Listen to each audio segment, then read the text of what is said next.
Ay, what's gusto mo? Kasama mo na ang Young Morena Girl. This is this is DJ Maria Morena na napapasabi din. Tama ka nga, Whitney Houston.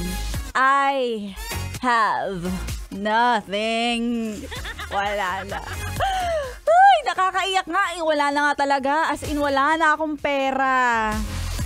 Alam mo yung dati, akala ko talaga kapag may trabaho ka na, doon, talagang uulan ng pera, lagi-laging hindi ka mawawalan. Pero ngayon, sa loob ng ilang taon na-realize ko, sa pagkakaroon ng trabaho, ay nako, kung sino pa talaga yung may work, sila pa ang madalas mawalan ng pera. Sino mga nagsasabi na, oo, tama ka dyan, Maria Morena, pumalakpak. Kung ikaw ay masaya pumalakpak. Diba? Tama talaga, no?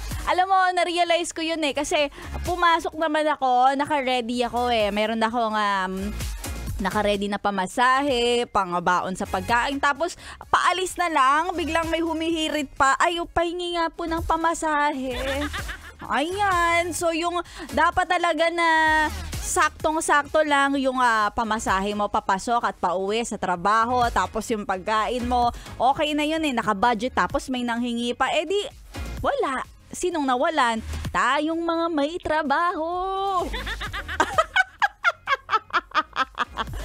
Diba? Kaya imagine, Bes, kung ikaw ngayon ay kagaya ni Maria Morena na namimilipit na sa laman ng wallet. Nako, dapat talaga, Bes, usong-uso na talaga na mag-cashless ngayon. Diba kung pwede money transfer na lang yung mga pambayad para hindi tayo agad nahihingian kasi yung iba dyan, yung may nanghihingi dyan, wala naman yung mga account, wala yung mga bank account, diba? Alam lang nila ay cash. Kapag sinabi mo wala kang cash, di wala. Wala silang choice kundi manahimik na lang. Kaway-kaway sa mga nakatutok ngayon at gustong-gusto kong batiin nga pala ang nasakyan ni Maria Morena kanina, syempre, no? Yung nasakyan kong taxi na si Kuya Ernesto. Si Kuya Ernesto Haravilla, isang taxi driver ng 29 years taxi. Akala ko nga, 29 years taxi talaga yung pangalan. Nakakatuwa naman, no? Well, wala tayong pakialamanan, di ba? Kasi dyan sila nabuhay at yumaman. At sa'yo, Kuya Ernesto, salamat sa pagsakay kay Maria Morena. Kaso sa susunod gusto ko, libreng sakay naman, ha? Thank you, ha? At sa mga best natin, abangan nyo dahil maraming mga pamimigay na papremyo ang Yes the Best sa mga susunod na linggo. At abangan nyo dahil may malaking pagbabago ang mangyayari. Ano ba yung pagbabago na yan? Syempre, no, kung sila, yung mga ex ninyo sabi magbabago anong nangyari? Naghiwalay na nga kayo, wala hindi nga nagbago Dito talaga sa 101.1, yes! Ayan, may pagbabagong magaganap at tototohanin namin ito.